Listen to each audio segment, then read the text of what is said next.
Hi guys, आप सबका हमारे YouTube channel Tasmia Career Academy पे स्वागत है। गाइस, आज जो हम आपको डिटेल देने जा रहे हैं वो देने जा रहे हैं Indian oil corporation limited apprentice recruitment 2025 के नोटिफिकेशन के बारे में। इंडियन ऑयल कॉर्पोरेशन लिमिटेड ने टेक्निकल और नॉन टेक्निकल अप्रेंटिस की 313 वैकेंसीज के लिए अपना नोटिफिकेशन जारी किया है। अगर आप भी इन वैकेंसीज के लिए अप्लाई करना चाहते हैं तो गाइस ये वीडियो आपके लिए बहुत ज्यादा इंपॉर्टेंट है, क्योंकि इस वीडियो में हमने पूरा डिटेल में बताया है कि क्या मिनिमम क्वालिफिकेशन मांगी गई है, क्या आपका सिलेक्शन प्रोसेस रहेगा, लास्ट डेट अप्लाई करने की कब है और ऑनलाइन जाकर के कैसे आपको रजिस्ट्रेशन और फॉर्मेलिटीज पूरी करनी होगी। तो गाइस पूरा वीडियो देखिएगा और साथ ही साथ में हमारे इस यूट्यूब चैनल को सब्सक्राइब कर लें, लाइक करें और ज्यादा से ज्यादा शेयर करें। तो गाइस सबसे पहले बात करते हैं इनकी ऑफिशियल वेबसाइट की। इनकी जो ऑफिशियल वेबसाइट है वो www.iocl.com है, जहां पर आपको जो है इनका नोटिफिकेशन और डिटेल्स आपको मिल जाएगी। रिक्रूटमेंट अथॉरिटी जो रहेगी आपकी IOCL रहेगी, यानी कि इंडियन ऑयल कॉर्पोरेशन लिमिटेड रहेगी। पोस्ट नेम की अगर बात करें तो इसमें टेक्निकल और नॉन टेक्निकल अप्रेंटिस की रहेगी, यानी कि ट्रेड अप्रेंटिस की भी रहेगी, टेक्नीशियन अप्रेंटिस की भी रहेगी और ग्रेजुएट अप्रेंटिस की भी इसमें जो है वैकेंसीज रहेंगी। जेंडर की बात करें, male and female both can apply for these vacancies. Total vacancies आपकी 313 रहेंगी।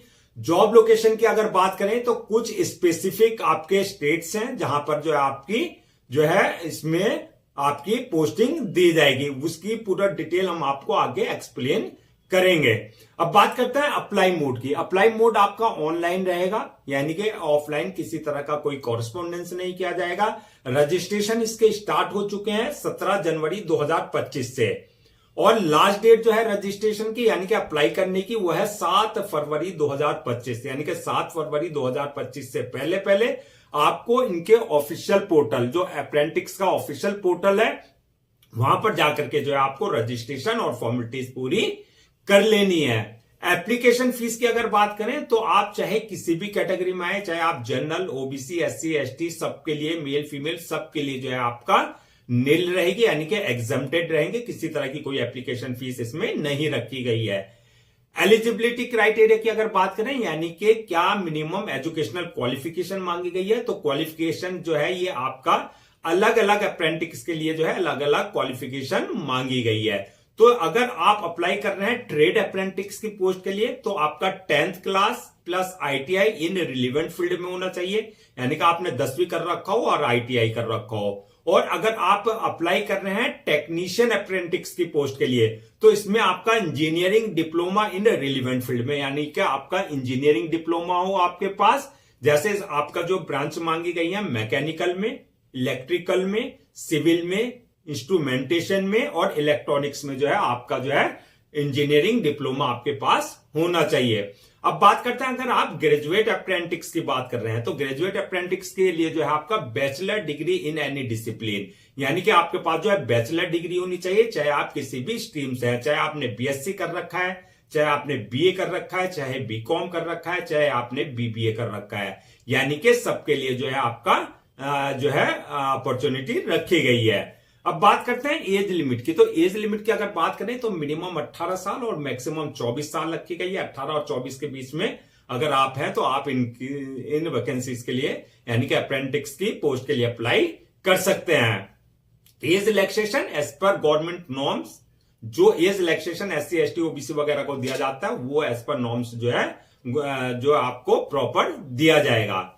अब बात करते हैं सिलेक्शन प्रोसेस क्या रहेगा। तो सिलेक्शन प्रोसेस की अगर बात करें तो इसमें सबसे पहले स्टेज जो रहेगी वो रहेगी आपका एप्लीकेशंस जो आपकी रिसीव होंगी। जितनी भी आपकी एप्लीकेशन आएगी उनकी स्क्रीनिंग की जाएगी।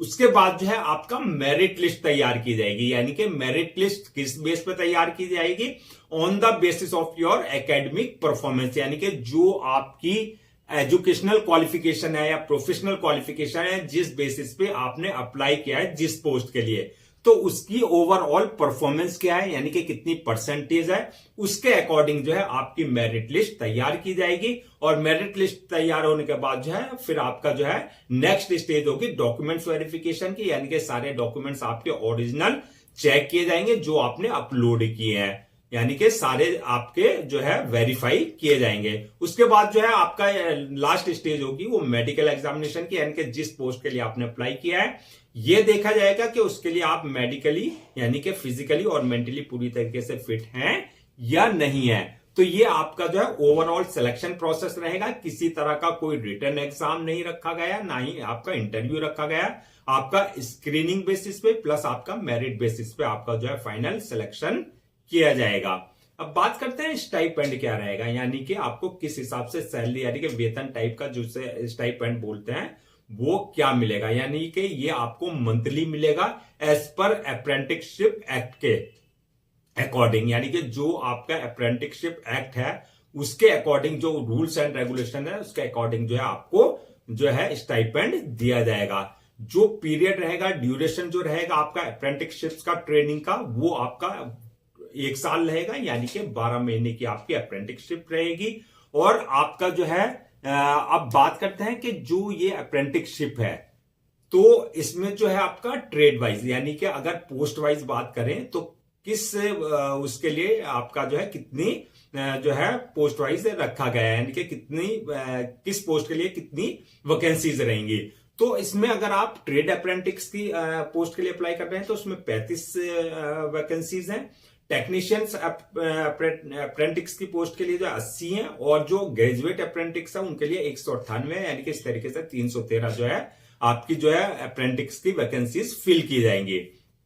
अब बात कर लेते हैं कि सिलेक्शन होने के बाद जो आपकी लोकेशन क्या रहेगी जहां पर आपको जो है अप्रेंटिसशिप के लिए जो है ट्रेनिंग के लिए रखा जाएगा। वो आपकी महाराष्ट्र है, गुजरात है, गोवा है, मध्य प्रदेश है, छत्तीसगढ़ है। इसके अलावा जितनी यूनियन टेरिटरीज है वहां पर जो है आपका जो है कुछ स्पेसिफिक यूनियन टेरिटरीज स्टेट्स में जो है आपको जो है पोस्टिंग दी जाएगी। अब बात करते हैं क्या क्या डॉक्यूमेंट्स आपको रेडी रखना है, यानी कि जो आपको अपलोड करने होंगे पीडीएफ में, स्कैन कॉपी में, क्या क्या डॉक्यूमेंट्स आपको जो है अपना रजिस्ट्रेशन से पहले रेडी रखना है। तो इसमें आपके जितने भी आप पहले जो है आपकी एकेडमिक और प्रोफेशनल जो सर्टिफिकेट्स हैं आपके, चाहे वो आपकी 10th की मार्कशीट है, सर्टिफिकेट है, 12th की है सर्टिफिकेट मार्कशीट है, या इसके अलावा जो आपका जो है आपकी जो क्राइटेरिया है, यानी कि जिस पोस्ट के लिए आपने अप्लाई किया है, ग्रेजुएट लेवल वालों के लिए ग्रेजुएशन लेवल की, और 10th वालों के लिए, आईटीआई वालों के लिए आईटीआई की, जो आपकी एकेडमिक जितने भी सर्टिफिकेट्स हैं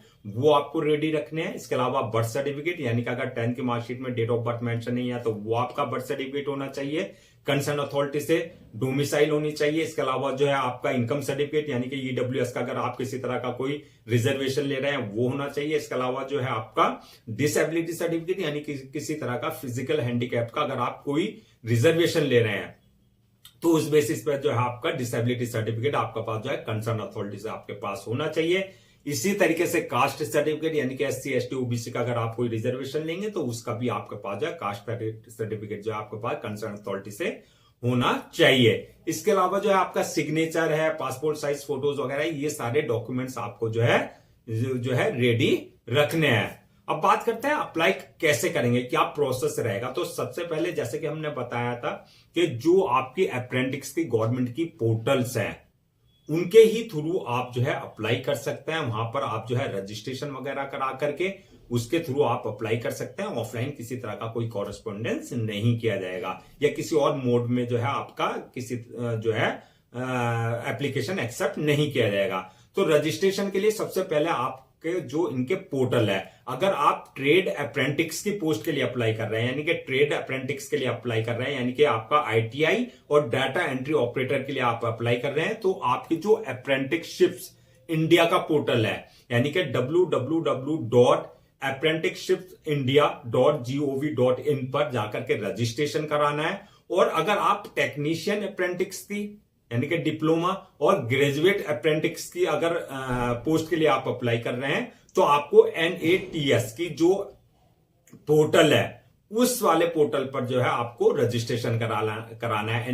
NATS का जो पोर्टल है वो है www.nats.education.gov.in पर जाकर के सबसे पहले आप अपनी पर्सनल डिटेल्स डाल करके, अपना वैलिड ईमेल आईडी और मोबाइल नंबर वगैरह डाल करके अपने आप को वहां पर रजिस्टर्ड कराना है। जब आप वहां रजिस्टर करा लेंगे तो आपका जो यूजर नेम है, पासवर्ड है, वो आपका जनरेट हो जाएगा, जो आपके क्रेडेंशियल रहेंगे। अगर आपने ऑलरेडी अपना आपको रजिस्टर करा रखा है, तो जो आपके क्रेडेंशियल है यानी कि यूजर नेम पासवर्ड है, उसके थ्रू आप जो है लॉग इन करें। जब क्रेडेंशियल से आप लॉग इन कर लेंगे, जो आपकी लॉग इन करने के बाद जो है आपका जो वो आएगा, लॉग इन करने के बाद जो है आपको जो है रेस्पेक्टिव जो आपका पोर्टल पे जब आप लॉग इन करेंगे, तो वहां पर जाकर के आपकी जो प्रोफाइल है, उस प्रोफाइल को आपको पूरा कंप्लीट करना है लॉगिन करने के बाद। यानी कि जो आप वहां डिटेल्स मांगे गए, आपका नाम, फादर नेम, मदर नेम, आपकी जो है डेट ऑफ बर्थ, आपकी एकेडमिक क्वालिफिकेशन, आपके प्रोफेशनल क्वालिफिकेशन, आपका एक्सपीरियंस, जो भी डिटेल्स वहां रिक्वायर्ड है, उस प्रोफाइल को आप पूरा कंप्लीट करेंगे। प्रोफाइल कंप्लीट करने के बाद जो है आपको जो है वहां पे जो है अपलोड करने हैं डॉक्यूमेंट्स अपने गूगल फॉर्म के थ्रू। आपको जो है सारे डॉक्यूमेंट्स वहां अपलोड करने होंगे। सारे डॉक्यूमेंट्स से यानी कि अपलोड करते वक्त जो है आपको इस बात का ध्यान रखना, जो उनका एक स्पेसिफिकेशन होगा यानी कि फॉर्मेट होगा, उसी फॉर्मेट में जो है आपको सारे डॉक्यूमेंट्स अपने अपलोड करने होंगे। डॉक्यूमेंट्स अपलोड करने के बाद जो है आपको फॉर्म को सबमिट कर देना है। यानी कि सबमिट करने के बाद जो है इस बात का ध्यान रखना है, फॉर्म को उसका 1 या 2 कॉपी जो है आप जरूर प्रिंट आउट ले लें for your future reference, so that आपके पास जो है एक हार्ड कॉपी के रूप में जो है एक ऑफिशियली रिकॉर्ड आपके पास हो जाएगा। तो गाइज ये थी आपका IOCL यानी कि Indian oil corporation limited recruitment 2025 की अप्रेंटिस की जो है भर्ती की फुल डिटेल्स। आई होप आपके सारे डाउट्स क्लियर हो गए होंगे। अगर अब भी आपको किसी तरह का कोई डाउट है या कंफ्यूजन है या क्वेरी है, तो आप हमसे कमेंट सेक्शन में पूछ सकते हैं, हम उसका रिप्लाई जरूर देंगे। मैं एक बार फिर लास्ट डेट आपको रिमाइंड करा देता हूं, सो दैट आप उसे नोट डाउन कर लें। लास्ट डेट जो है 7 फरवरी 2025 है। तो 7 फरवरी 2025 से पहले आप जो है अपने जो रेस्पेक्टिव पोर्टल है उन पर जाकर के जो है अपना रजिस्ट्रेशन और अपना फॉर्मेलिटीज पूरी कर सकते हैं। तो गाइज हम आपके लिए गवर्नमेंट जॉब्स और गवर्नमेंट एग्जाम से रिलेटेड जितने भी अपडेट्स होते हैं उस पे वीडियोज लेकर के आते हैं। इसके साथ साथ जो आपके लिए प्रॉपर कैरियर गाइडेंस पे वीडियोज लेकर के आते हैं। अगर आप भी चाहते हैं कि आपको प्रॉपर कैरियर गाइडेंस मिलती रहे, साथ ही साथ में आपको गवर्नमेंट जॉब्स और गवर्नमेंट एग्जाम्स के पूरे अपडेट्स मिलते रहे, तो आप लोगों से मेरी रिक्वेस्ट है आप हमारे इस यूट्यूब चैनल को सब्सक्राइब कर लें, लाइक करें और ज्यादा से ज्यादा शेयर करें।